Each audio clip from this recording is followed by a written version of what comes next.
Hello, everyone, and welcome back to RedVsRed podcast, your favorite Manchester United fan channel, where we keep it very professional. We know what we're doing, and this is totally not the second take of me doing this video because I forgot audio the first time. So, today I want to talk about the recap of the Manchester City versus Manchester United game that we just saw, in light of the prediction that I made on Saturday that we were going to lose 3-1. I have never been so happy to have been so wrong. And so we are going to talk about that a little bit. But before I get started, thank you everyone that has followed us on Rumble and also given us a subscription on YouTube. Those are free. Thank you very much, and I hope that you all will consider doing that again, giving us the follows and the subs, as well as hitting a like on this video to get some engagement going. We also respond to all of our comments, assuming they are related to the channel, so please feel free to do so. And without that, let's go ahead and get right into it. Normally, I would be co-hosting here today with TheSaffronMan. However, he is feeling a bit under the weather still, and so we are going to hope to have him back later this week. If not, you will see me midweek to cover for him and making a video about our midweek match. And so hopefully he starts feeling better here soon. If not, again, you guys will see me. So looking forward to that. And without further ado, why don't we go ahead and get into it. Today we played against Manchester City at the Etihad Stadium. So it was an away game for us. Altogether, a good showing. It was concerning at the start of the match, and it took a while for us to build into it, but once we did, it seemed like we were relatively on equal footing, and so really, really good job to the lads to stay in it. Unfortunately, we have given up another goal to corners, to another set piece. That is the 16th goal that we have given up from corners in the calendar year of 2024, compared to only 10 in the past 2 calendar years of 2022 and 2023. So something needs to change there. I think that, we have struggled on it so much that it is very much a something that needs to be a point of focus going forward. We've given up 4 just in the last 3 Premier League matches. 1 against City, 1 against Nottingham Forest, and 2 against Arsenal. And so that is just not where we want to be, right? And I know that we've struggled with them in the past, but not like this. So we need to figure out what's going on there. I know Lisandro Martinez has been exploited at times. Today it looked like it was Diogo Dalot as well as Andre Onana. I think Onana could have done more to come out and claim that ball as his own. He doesn't really seem like he commands the box on these set pieces, and so I think that he needs to kind of focus on that aspect of his game and coming out and claiming these set piece balls. He has had a history of completely and totally missing the ball and running into people, and whether that leads to penalties or you name it. I think that he's kind of in his head a little bit about it, and we need to fix that so that we're not giving up so many of these goals to just cheap set pieces. That one was a deflected cross from Kevin De Bruyne that they were able to get a hold of, and so the whole zonal marking. It looks like we run zonal marking, but we also have 1 or 2 people that are being man marked. Like Rasmus Højlund was man marking Erling Haaland today, and so that I like to see because it's a big guy going up against a big guy. And I would like to see us match up our center backs a little bit more, whether that be, Harry Maguire or Matthijs de Ligt. One of them needs to be man marking, the big man threats coming up from, center back positions on the opposition team. I would like to see that. I don't know if that's exactly the solution that should or will be implemented, but I would like to see that a little bit more. So that hopefully we can kind of cure this disease that we're seeing within the team. But overall, I feel like the guys didn't let their get their heads down and say, oh well, now we just need to shell up because we don't want to concede another. we went out there and we played our hearts out.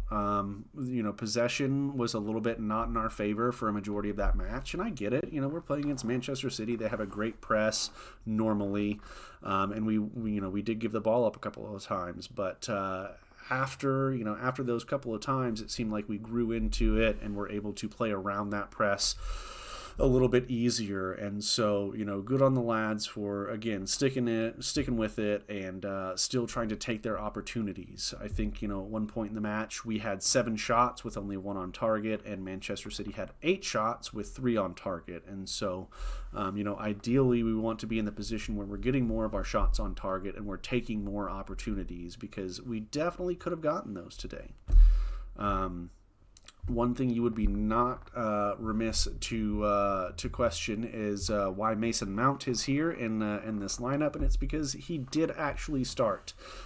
He just unfortunately injured himself during the run of play, and so we are going to see him being sidelined again for probably another couple weeks. It seemed like it was another muscular issue, and so I really hate to see that. I think he's a great player whenever he's actually fit and available. Unfortunately, that just hasn't been the case, and so we paid all that money for him to Chelsea, and they're probably just laughing that all the way to the bank, because he's really just not been able to feature for us much.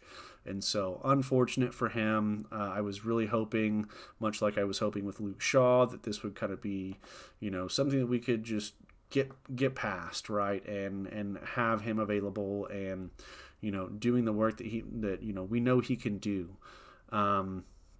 So unfortunate there. Kobbie Mainoo had to come on. I actually had Kobbie Mainoo starting, and so that was one of the changes from the predicted lineup.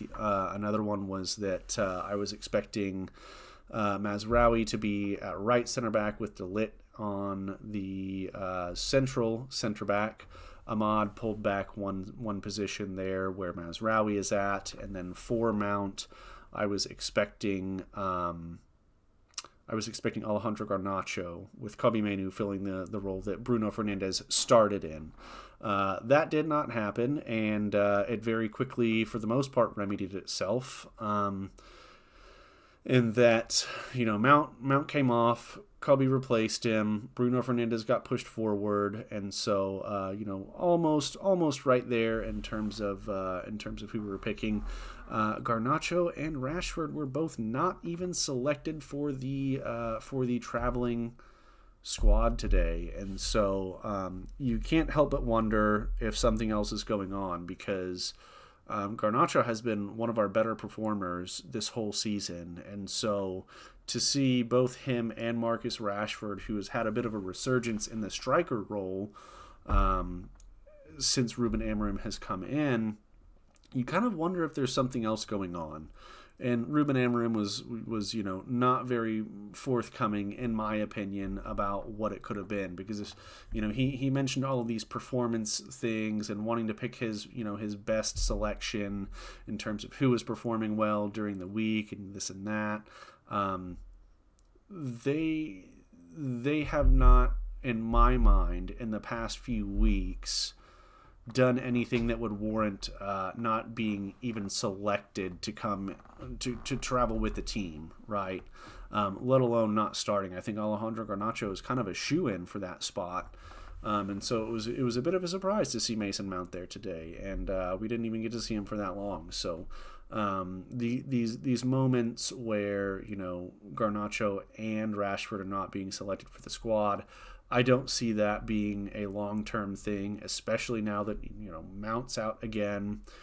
I think Zirkzee can kind of fill that role. The nice thing about this formation is that so many of these parts can be kind of interchanged and moved in various spaces. I think the only spots that don't have a whole lot of leeway in that regard are the 2 central defensive positions, as well as, for the most part, our back line, right? We're seeing Martinez and De Ligt constantly.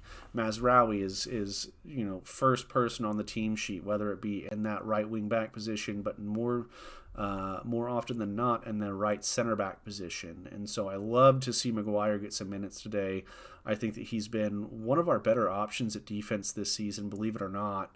You kind of know what you're getting with Maguire, and I think he's just been he's not had great games for the most part, but he's also not really had bad games. And one thing, that's a point of frustration for me at least, is that De Ligt and Martinez have both had both of those games, right? They have really good games where they're just absolutely on lock and shutting people down and performing all of their duties to the T. And then you have other games where they're culpable for huge, huge blunders on the defensive end, such as like Chris Wood's goal from the cross against Nottingham Forest. That goal never should have happened. Lenny Yoro tried to make a play for it, that ball coming up in the air, and then De Ligt and Martinez both, really poor on the reaction, as well as Andre Onana probably could have done better. So I want to see better from them. But I feel like Maguire has not really had a lot of those mistakes in recent history. And so I'm hoping that this is him getting more minutes, and that's going to be a thing going forward, because he's actually our only center back that has experience playing in a back three before this. And so I also like him being central because his lack of pace isn't quite as exposed. We have Martinez, who's much quicker than he is, as well as De Ligt, I think, who's a little bit younger and a little bit more fit and can do a lot of that running, as well as, potentially Lenny Yoro coming in and doing a lot of that running. And so Harry Maguire is going to benefit from being that central anchor in that center back position with those a little bit faster center backs on the outsides. And I'm hoping that he's going to be getting more minutes. I know it's weird to say because he's had, whenever he had the captaincy, he really did not perform well and he did not live up to the standard, right? But it seems like since he's been relieved of that burden and he's had some time to reacclimate himself to just being a cog in the wheel that is Manchester United, he's performed so much better. And I'm hopeful that he's going to get some more minutes. We'll kind of see. But he should be getting some more time, and I think we're going to need the rotation because a lot of these guys have been playing all season, which is tough. It's tough to play all of these games and play almost every minute of all of these games. I think Mazraoui probably has more minutes than anyone else in the side across all competitions this season, aside from Andre Onana. And so, he's going to need to be rotated at some point. You can't play 90 minutes 3 times a week for the entire season. You just can't do it. Nobody can do that. And so rotation is going to be key, and Maguire's going to have to get some minutes. Yoro's going to have to get some minutes. Diallo and Mazraoui are probably going to have to trade off a little bit of time there on the right wing back. But man, Amad Diallo, how can you not put him into the squad constantly at this point? He's young. He's got the energy. He's got the ability to press. He's got the ability to create. He's got the ability to finish. He just has everything. So I am going to come out and say it. As of right now, as young as he is, I think he's a world-class player. He's been involved in so many of our goals, off the press, off of the run, creating chances, taking people on, cutting inside. I mean, you name it. He's created opportunities for Rasmus Højlund, which none of our other wingers have really done for the past couple of seasons. Is create opportunities for our central strikers. And so he has a very good relationship with Rasmus Højlund, who has seen a resurgence in form for the most part.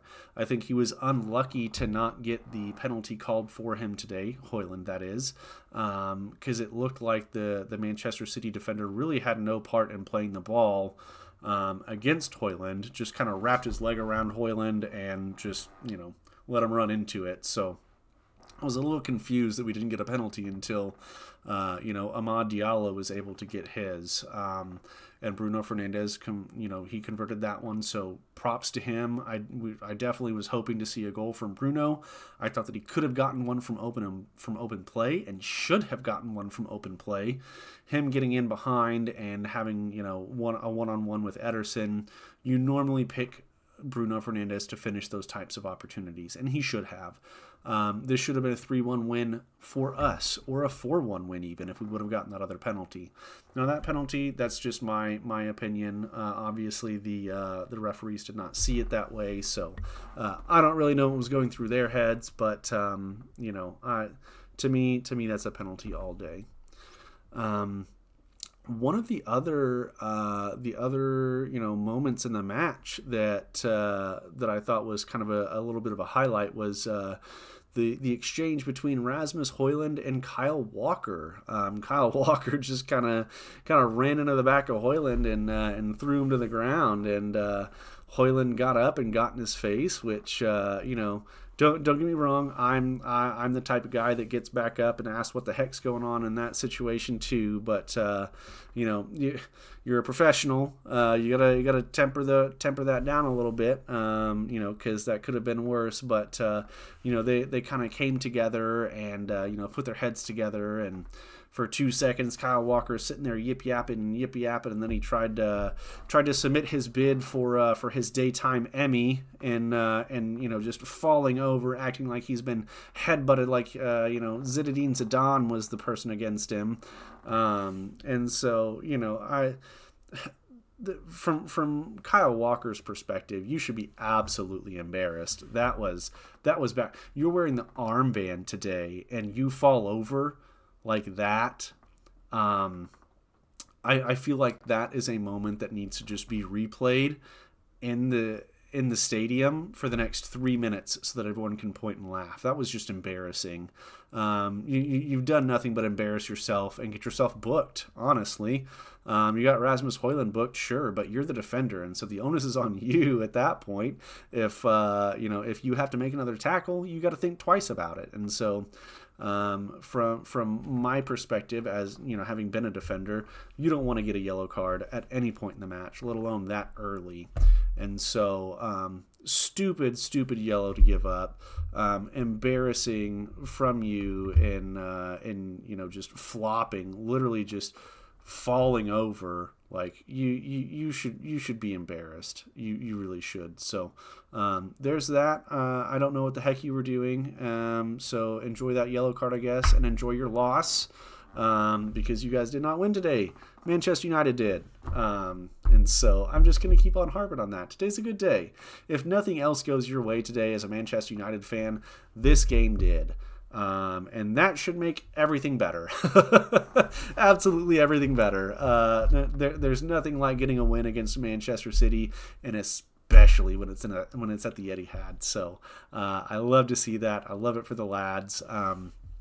I've never felt so good being this wrong before, and so I'm just going to celebrate the fact that I had my part to play, because I am so bad at predicting these matchups that I feel like I just kind of reverse psychologied the whole outcome, and saying that Manchester City was going to win.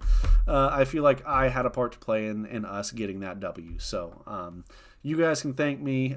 You can show your support in thanking me by hitting that follow button and the sub button, as well as a like on the video and giving us some comments down below for engagement. I'd love to hear from you guys. Let us know what you think. Again, if you don't see the Saffron Man midweek, then you will probably see me, so that I can kind of fill in for him, and we can have a little bit of a build up to the midweek match.